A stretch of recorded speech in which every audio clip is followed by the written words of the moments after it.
सरकार, हे आपल्याच नोट आहेत.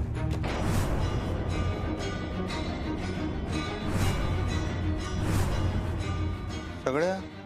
हो, ह्या नोटा थोरल्या सरकारांना दिल्या होत्या. लग्नाच्या तयारीसाठी लय कॅश लागणार होती आधीच सांगितलं होतं मला.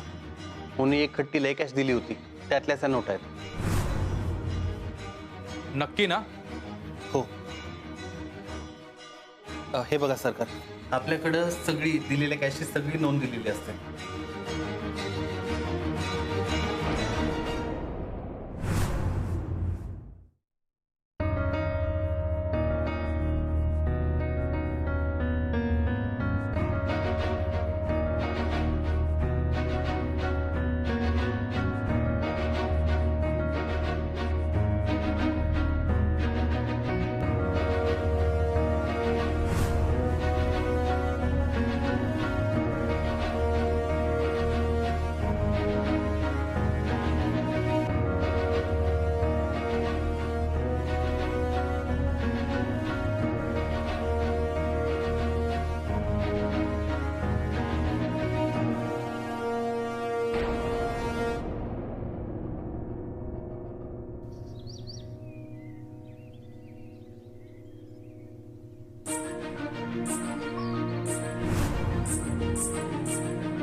माझा जीव वाचवण्यासाठी स्वतःचा जीव संकटात घालून येणाऱ्या अधिपतींच्या तक्रारीची अट मान्य करून मी नाही उभी राहू शकत या लग्नाला. कमल, तुला एक संधी दिली होती मी चूक सुधारण्याची, पण तू तीही डिझर्व नाही करत.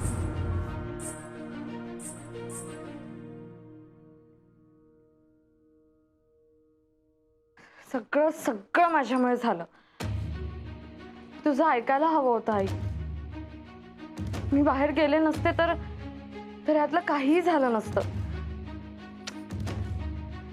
सॉरी आई, खरंच सॉरी आई, खरंच चुकलं माझं, मला माफ कर. नाही ग बाळा, तू मुद्दाम केलंस का हे सगळं? आणि तुला तुझ्या विद्यार्थ्यांविषयी किती वाटतं हे माहिती हा मला. कोणाला माहिती होतं की पुढे एवढं सगळं रामायण घडणार आहे? माझंच चुकलं. मी त्या बजरंगला माफ करायला नको होतं, पण माझं मन पागळलं. तुम्हाला वाटलं सुधारेल, संधी दिलीत तुम्ही. तेच चुकलं. अक्षरा नको म्हणत होती. बाबा, तुमचा स्वभाव आहे माफ करण्याचा. तोच तर नडला ना मला पण आणि माझ्या मुलीला पण. पण बजरंग भुवनेश्वरी मॅडमचं नाव का घेत होता? हो, खरंच आहे. म्हणजे अक्षू, त्यांचं तुझ्याशी एवढं काय वैर आहे मला काही कळतच नाहीये ग. नाही म्हणजे भुवनेश्वरी मॅडम एवढ्या दुटप्पी कशा काय वागल्या? एकीकडे तुझ्या लग्नासाठी आहेर घेऊन आल्या, तुला आशीर्वाद दिला, तुझं लग्न निर्विघ्नपणे पार पडू दे असं म्हणाल्या, आणि लग्नाच्या आदल्या दिवशी तुला किडनॅप करायला सांगितलं. मला ना या सगळ्या वागण्याची काही संगतीच लागत नाहीये. म्हणजे एका मुलाची आई आहेत त्या, पण तरी एक बाई आहेत ना, असं कसं काय वागू शकतात? अक्षराने त्यांचं काय वाकडं केलं होतं? हो ना, त्या बजरंगला सांगितलं. अरे कसा माणूस आहे तो. स्वतःच्या मुलावर वेळ आली तर बदलून काढलं त्याला, आणि दुसऱ्याच्या लेकराला किडनॅप करायला सांगतात. हे काय वागणं झालं का काय? बाई आहे, आई आहे, हा, तरी असं वागतात. सुदैवाने आपल्या अक्षूला काही झालं नाही, ती सुखरूप घरी आली म्हणून ठीक आहे. काही झालं असतं तर. दुर्गेश्वरी मॅडमना पण मुलगी आहे ना, तरी अशा वागल्या त्या. मला नाही या लोकांचं वागणंच कळत नाही. अक्षू काय वागणं आहे? आई हो, तू शांत हो आधी, शांत हो बरं. त्यांनी त्या बजरंगला मारलं ना, त्यावेळेला केवढा अभिमान वाटला होता मला, त्यांचा आदर वाटला होता. आपण ना जाब विचारलं पाहिजे त्यांना. अहो, लग्न मोडण्यापर्यंत गोष्टी गेल्या आहेत, त्यांना विचारायला नको? नुकसान भरपाई द्या म्हणू आता. नुकसान भरपाई नको, पण ह्या अशा वागण्याला ना चाप बसला पाहिजे. आपण ऍक्शन घेऊ त्यांच्यावर. अक्षरा, तुला काय वाटतं ग? आई, आपल्याला माहित नाहीये हे सगळं खरंच त्यांनी केलंय की नाही. अगं पण बजरंगने सांगितलं ना, हिरा, बजरंग स्वतःची कातडी वाचवण्याचा प्रयत्न करत असू शकतो. आपण भुवनेश्वरी मॅडमना हे सगळं बोलताना ऐकलं नाहीये. आणि जितकं मी त्यांना ओळखते त्यावरून मला असं नाही वाटत की ते असं काहीतरी करतील. त्यांना जर मला काही करायचं असतं तर त्यांनी स्वतःहून केलं असतं. त्या बजरंगला हे सगळं सांगतील ह्याबद्दल मला शंका आहे. म्हणजे तुला असं म्हणायचंय का की ह्या सगळ्यामध्ये त्यांचा हात नाहीच आहे? आपल्याला माहित नाही इरा, असं म्हणते. पण बोललं पाहिजे ना त्यांच्याशी. नको आई, का त्यांनी काय होणार आहे? आपल्याला माहित नाहीये की नक्की कुणी केलंय, त्यांनी केलंय की नाही केलंय, त्या दोषी आहेत की नाही. आपल्याला काहीच माहित नाहीये. आत्ता आपल्यासाठी ही एकच गोष्ट महत्वाची आहे की अधिपती मला वाचवायला आले. ते आहेच, पण त्यांच्या आई, त्यांच्या मावशी. बाबा हो, अधिपतींनी माझ्यासाठी एवढी मोठी रिस्क घेतली आणि मला वाचवलं. हे खूप महत्वाचं आहे माझ्यासाठी. आता मला जेव्हा बजरंगनी पळवून नेलं होतं ना, तेव्हा मला असं वाटलं की मी तुम्हाला सगळ्यांना पुन्हा कधीच बघू शकणार नाही, कधीच भेटू शकणार नाही. कितीही धीराचे असले तरी मी खूप खचले होते तेव्हा. मला असं वाटलं की हा डेड एंड येतात, आता सगळं संपलंय, आता इथून माघारी फिरणे शक्य नाही. मला असं वाटलं की मी तुमची परत कधीच माफी मागू शकणार नाही. खूप घाबरले होते मी. असं वाटलं की बजरंग माझे तुकडे करेल आणि जंगलात फेकून देईल आणि तुम्हाला कळणारही नाही की तुमची मुलगी कुठे गेली. अक्षरा, असं नको बोलू. पण अधिपती आले, त्यांनी मला वाचवलं आणि त्यांच्यामुळे मी आज तुमच्या समोर आहे. पण हे सगळं करायची ऑर्डर तर त्यांच्या आईनेच तर. तुला एक सांगू का हिरा, आत्ता माझ्यासाठी अधिपती देवापेक्षा कमी नाही आहेत. आणि अधिपतींसाठी त्यांच्या आईचं स्थान हे देवीचं आहे. त्यांच्यासाठी फॅमिली खूप इम्पॉर्टंट आहे. त्यामुळे जो माणूस आपल्याला वाचवतो त्याला किंवा त्याच्या फॅमिलीला त्रास देणं मला योग्य वाटत नाही. हेच कारण होतं मी त्यांची तक्रार केली नाही यामागे. बरोबर आहे, पटतंय मला तुझं. कधी वाटलं तर बोलू आपण भुवनेश्वरी मॅडमशी, पण आत्ता त्यांना ह्या सगळ्यामध्ये गोवणं योग्य नाहीये. पण मग आता बजरंगचं काय? बजरंगवर तर ऍक्शन घ्यावीच लागेल, पण आपण आत्ता भुवनेश्वरी मॅडमना या सगळ्यापासून लांब ठेवूया. अधिपतीच बघतील. त्यांच्यासाठी त्यांच्या आईचं स्थान हे गाभाऱ्यातल्या देवीचं आहे. जर खरंच असं काही असलं ना तर खूप खचतील ते. भुवनेश्वरी मॅडम, देव करू आणि तुमचा या सगळ्याशी काहीच संबंध नसावा.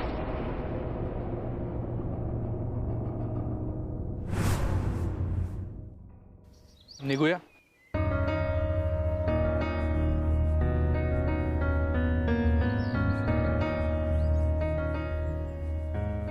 ते घ्या ते.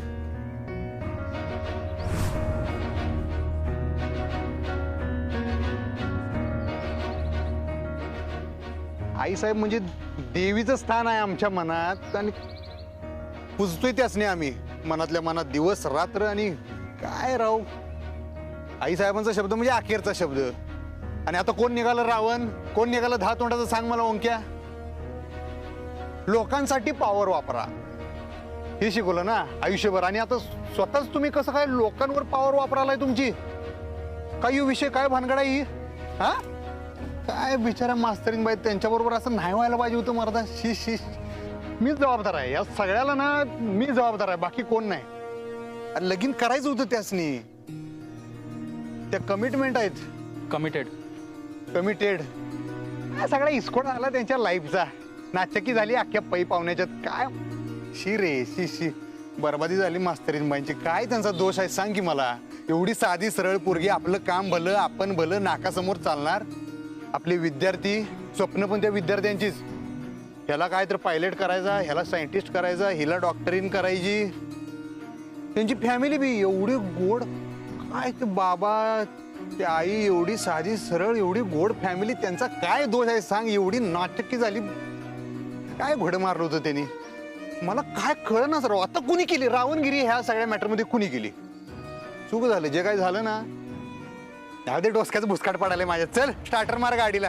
काय इथंच मुक्काम करायचं नाही फॅक्टरीत आपल्याला. आणि बोलू नका घरला गेल्यावर, थोपाट उघडू नका, कळलं काय? हो. हा, तुम्ही पण रे. अरे होय नाही बोलायचं नाही आहे. काय आमच्या नशिबाला.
आपल्या अख्ख्या गल्लीमध्ये फक्त ताईच्या लग्नाची चर्चा चालू आहे. भर मांडवात लग्न मोडलं तुझं अक्षू. आई आता सारखं त्या विषयावर बोलून काही होणार आहे का? असं नको होतं व्हायला. अगं आई, ते आपल्या हातात नव्हतं. तुझं कसं होणार का आता? म्हणजे तुझं लग्न लग्न म्हणजे सगळं काही नसतं बाईच्या आयुष्यात. आता रडारड बंद करा. अहो काय बोलताय? अगं रडून काय कमल परत येणार आहे का? त्यांना ना वेळ द्यायला पाहिजे. मला असं वाटतं सगळं ठीक होईल. नाही नाही, खोट्या आशेवर नको राहायला इरा. आणि तुला तुला त्यांना वेळ द्यायला पाहिजे हे कळतंय, पण स्वतःच्या बहिणीच्या आयुष्याची पर्वा नाही. आओ बाबा, मला तसं. इरा थांब जरा. हो बाबा, तुम्ही चिडू नका ना प्लीज. बस बस बस बस, जे झालं ते झालं. आता पुन्हा पुन्हा या विषयावर चर्चा नको. अहो तुम्हाला गोळ्या घ्यायच्या आहेत ना? मी काहीतरी खायला करते. हा नको मला औषध. एक दिवस औषध नाही घेतलं म्हणून काय लगेच मरत नाही मी. बाबा बाबा प्लीज. अहो शांत व्हा. मी खिचडी लावते, मग गोळ्या घ्या तुम्ही. हा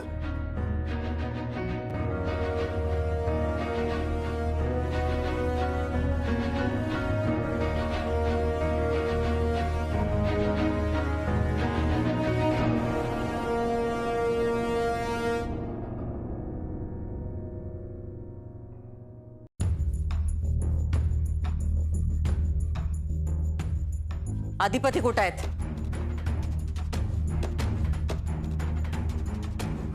कुठं आहेत अधिपती?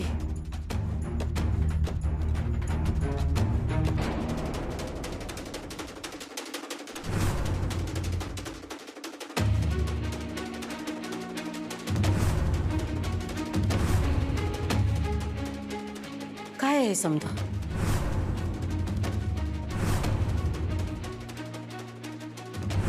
तुमच्या आई साहेब, तुमच्या आई साहेबांनीच मला टीचर मॅडमला किडनॅप करायला लावलं.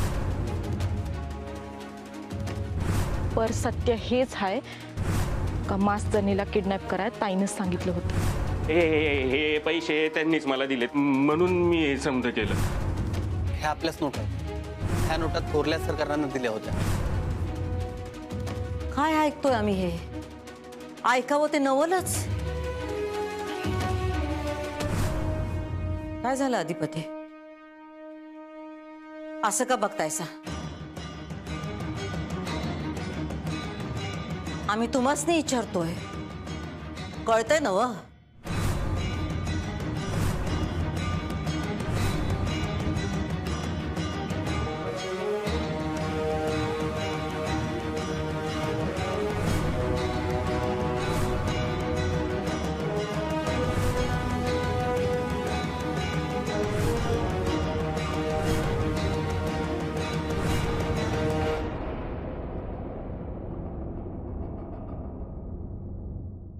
खाऊन घ्या. अगं नको मला. अहो असं काय करताय, खाऊन घ्या बरं थोडं. विद्या अगं भूक नाहीये मला. बाबा तुम्ही माझा ऐका, बसा बसा बरं, थोडंसं खाऊन घ्या, तुम्हाला गोळी पण घ्यायची.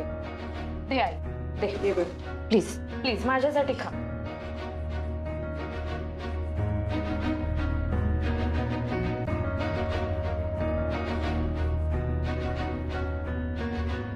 बास मला. अरे बाबा थोडं तरी खा अजून. अगं भूक नाहीये बाळा मला.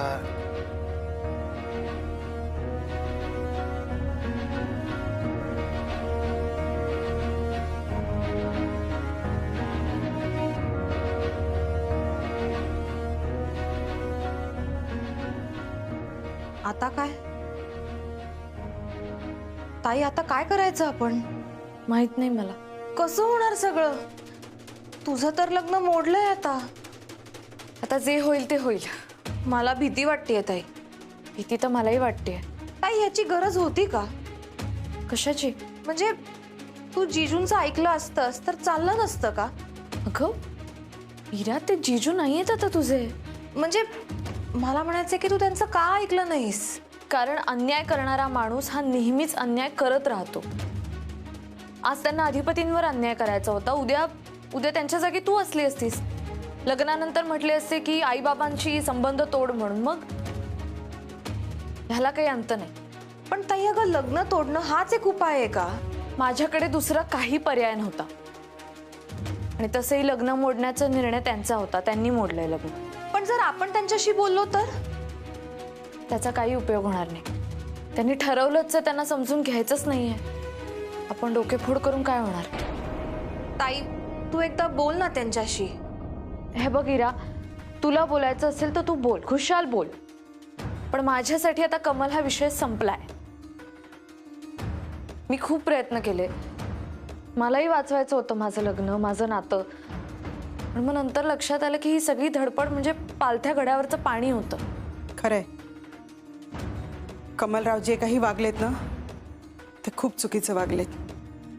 अरे ज्याच्यावर तुम्ही प्रेम करता त्याच्यावर विश्वास ठेवायलाच हवा ना. हे प्रेम नाही झालं, हा इगो झाला, इगो. म्हणजे त्यांच्या मनासारखं वागलं तर ते साथ देणार. ह्याला काय प्रेम म्हणतात? त्याला हट्टीपणा म्हणतात फक्त. आम्हालाही आधी काही कळलं नाही.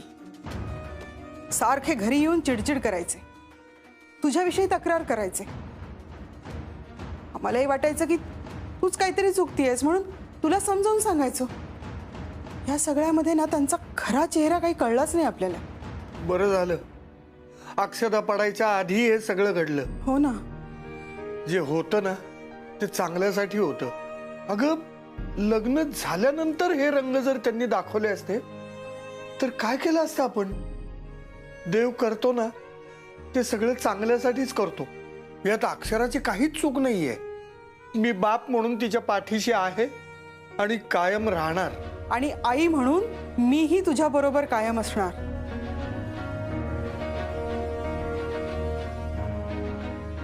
थँक्यू. माझं भाग्य आहे की तुम्ही मला आई बाबा म्हणून मिळालात. आणि सॉरी, माझ्यामुळे तुम्हाला एवढं सगळं सहन करावं लागलं. अक्षू बाळा, तू लोकांचा विचार नको करूस एवढा. अक्षू, तू आता फक्त तुझा विचार करायचा आहेस, दुसरा कुठलाही विचार करायचा नाहीस. मला माहिती आहे की अवघड आहे पण अशक्य नाहीये. अगं तू 2023 ची मुलगी आहेस, माझ्या काळातली नाही आहेस. नोकरी करतेस, स्वतःच्या पायावर उभी आहेस, स्वावलंबी आहेस आणि तुझी स्वतःची ओळख आहे. देवाच्या कृपेने सगळं ठीक होईल. अगं काही काळजी करू नकोस. मला खात्री आहे कमलरावांना एक दिवस त्यांची चूक कळेल आणि आणि अक्षरा खरंच सगळं ठीक होईल. ग चूक कळून काय फायदा आहे आई? आता कमल बरोबर काही ठीक होणार नाही. जे काही होतं ते सगळं मेलंय आता. नातच संपलं ग, त्यांनी संपवलं. माझ्या मनाने मी कमिटेड होते त्यांच्याशी. माझ्या मनात मी एकत्र त्यांच्याबरोबर भविष्य बघत होते. अजून काय हवं होतं मला? लग्न फक्त फॉर्मॅलिटी होती. थोडासा विश्वास दाखवायला हवा होता त्यांनी. माझ्या मनाचा विचार करायला हवा होता, तुमच्या मनाचा विचार करायला हवा होता. चार चौघात शोभा न करता आधी त्यांचं म्हणणं खाजगीत सांगायला हवं होतं. माझा तुझ्यावर विश्वास आहे, माझा तुझ्यावर विश्वास आहे असं म्हणत त्यांनी सगळ्यांसमोर मला आरोपीच्या पिंजऱ्यात उभं केलं चक्क. अगं पण ते म्हणाले ना की त्यांचा विश्वास आहे तुझ्यावर. अगं जो माणूस अग्निपरीक्षेची डिमांड करतो त्याच्या माझा तुझ्यावर विश्वास आहे असं म्हणण्याला काय अर्थ उरतो? म्हणजे मला माहिती आहे तू पवित्र आहेस, पण तुझं पावित्र्य सिद्ध करण्यासाठी तू आगीवरून चालून दाखव. हे काय आहे? हा काय विचार आहे? शांत हो, चिडू नकोस.